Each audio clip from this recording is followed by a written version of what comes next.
तो अब बात करते हैं बचपन की। हम लोग प्लास्टिक के बॉल से क्रिकेट खेलते थे, तो जब कोई बेईमानी कर लेता था तो हम लोग तुरंत उसका कॉलर पकड़ लेते थे और कहते थे कि चलो मम्मी कसम खाओ, चलो खाओ माता की कसम।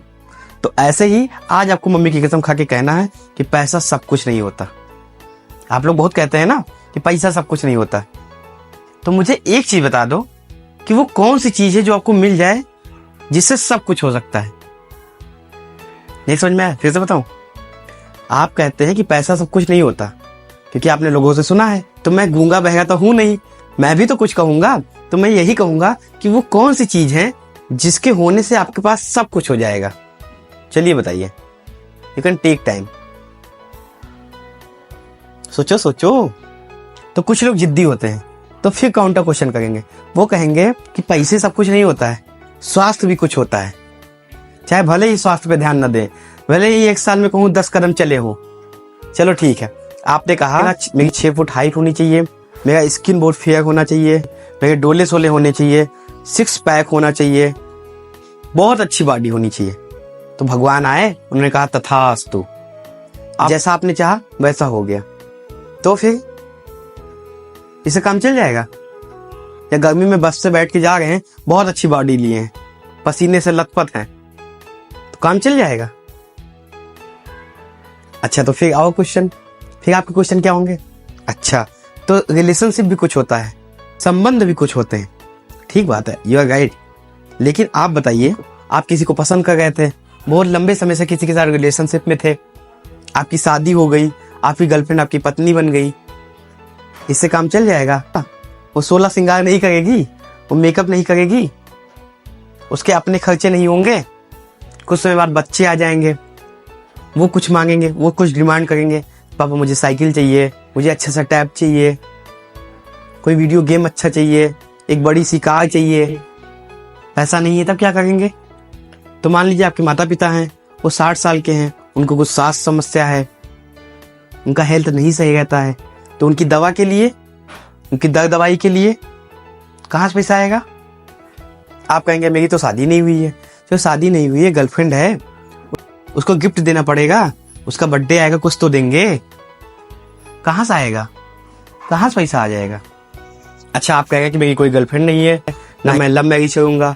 अच्छा, कोई बात नहीं, आपके माता पिता ने किसी को ढूंढा, आपकी अरेंज मैरिज करा दी, परिवार बैठा है, बच्चे हैं, तो बैठने से कुछ हो जाएगा? दाल रोटी की व्यवस्था नहीं करेंगे? खाने की व्यवस्था करने के लिए पैसे तो चाहिए होंगे। सोचिए सोचिए, थोड़ा सा सोचिए। परिवार हो गया, स्वास्थ्य हो गया, दोस्त हो गए, पैसे की आवश्यकता नहीं होगी। एंड इफ यू से कि only money is everything, if you say only health is everything, if you say only relationship is everything, then I will be deny. सब चीज थोड़ा थोड़ा चाहिए। आप कहो दाल बनाओ, उसमें नमक झोंक दो, तो फिर नहीं खा पाएंगे। हर चीज की आवश्यकता होगी सही से, पानी की मात्रा, दाल की मात्रा, नमक की मात्रा, हल्दी की मात्रा। ऐसे जीवन में भी वर्क लाइफ बैलेंस होना चाहिए। चलो किसी तरह आपने हेल्थ बना ली, बहुत मेहनत किया, बहुत दौड़े भागे, तो डाइट भी तो कुछ होती है। डाइट फल फ्रूट खाएंगे, कहीं बीमार हो गए तो दर्द दवाई कैसे करेंगे? इन सब चीजों के लिए भी तो पैसा चाहिए। आप कहते ये किसी ने बताया नहीं, क्योंकि कोई ये नहीं कहना चाहता कि हमें आता नहीं, तो हम कैसे बताएं? बस यही कहेंगे, हम चाहते तो पूरा साम्राज्य खड़ा कर देते, हम चाहते तो पूरा कब्जिया लेते, हम चाहते तो करोड़ों कमा लेते। अरे चाहते का तुमको पता ही नहीं था, तुम जानने की कोशिश नहीं किए। अब आप ही में से कुछ लोग कहेंगे कि बहुत लोग अमीर देखे हैं जिनके घर में दिक्कत है, तो बहुत गरीब लोग भी हैं जिनके घर में दिक्कत है। आप किसी 4-5 आदमी को जानते हैं जिसके घर में दिक्कत है, वो भी कौन होंगे? पैसे वाले ही होंगे, क्योंकि वो नजर में आ जाते हैं।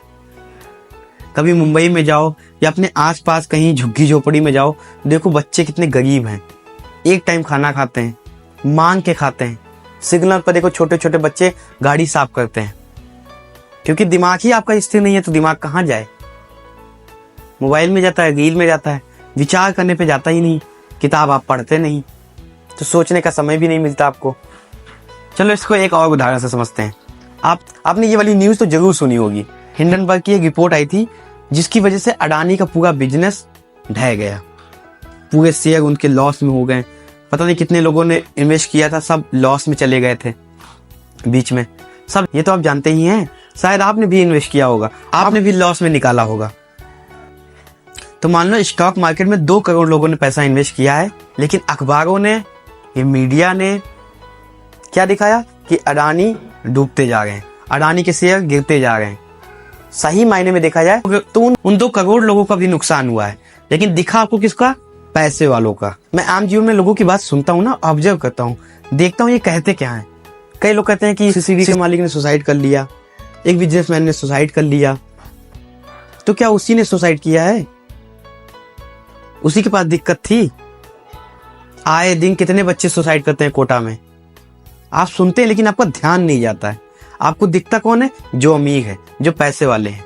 तो अगर अमीरों को दुख है तो उतना गरीबों को भी दुख है। बस दिखता क्या है आपको? जो न्यूज में होता है, जो पैसे वाले होते हैं। इसीलिए थोड़ा किताब पढ़िए, थोड़ा सा जब लाइन टू लाइन मैच करेंगे ना तो आपकी बुद्धि खुलेगी। तो सारा दिन ईयरफोन लगा के गाना सुनने से कुछ नहीं होगा। ये रील देखने से, नाच देखने से, अश्लीलता देखने से आपकी बुद्धि विकसित नहीं होगी। आपको पढ़ना पड़ेगा, सोचना पड़ेगा, उस पर विचार करना पड़ेगा, थोड़ा आत्ममंथन करना पड़ेगा कि क्या जो हमें दिया जा रहा है, क्या न्यूज वाले जो देते हैं वो सब सही है। आप आंख बंद करके सोचिए कि आपके आसपास या कौन सा ऐसा व्यक्ति है जिसने आपसे कहा हो कि चलो अब पैसा कमाने का सोचते हैं, या क्यों नहीं 1 साल के अंदर हम 1 करोड़ रुपए कमा लें। चलो बैठ के विचार किया जाए, कोई नया आइडिया खोजा जाए। ये कोई नहीं कहेगा भैया, क्योंकि लोग दिखाएंगे कि हम बहुत बिजी हैं, लेकिन सही मायने में बहुत खलिया गए। उनको अपने से मतलब नहीं है, उनको अपने उत्थान से मतलब नहीं है। बस किसकी बिटिया भाग गई, किसका कहाँ चक्कर चल रहा है, कौन क्या कर रहा है, किसके जीवन में क्या है, किसने कौन से कपड़े पहने हैं, किसी की शादी हुई है उसने क्या पहना है, इसी सब चीज में दुनिया लगी है। ना अपने ऊपर ध्यान देंगे, ना अपने खाने पहनने, अपने स्वास्थ्य, किसी चीज पे ध्यान नहीं देंगे। बस परपंच करा लो इनसे। चलो कोई बात नहीं, मिलते हैं नेक्स्ट वीडियो में। और भी जो मिथ हैं आपके दिमाग में एक एक करके अलग करेंगे। और आप भी मुझे थोड़ा बताइएगा कि आप क्या विचार रखते हैं, आपको क्या समझ में आया, जरूर बताइएगा। बहुत धन्यवाद।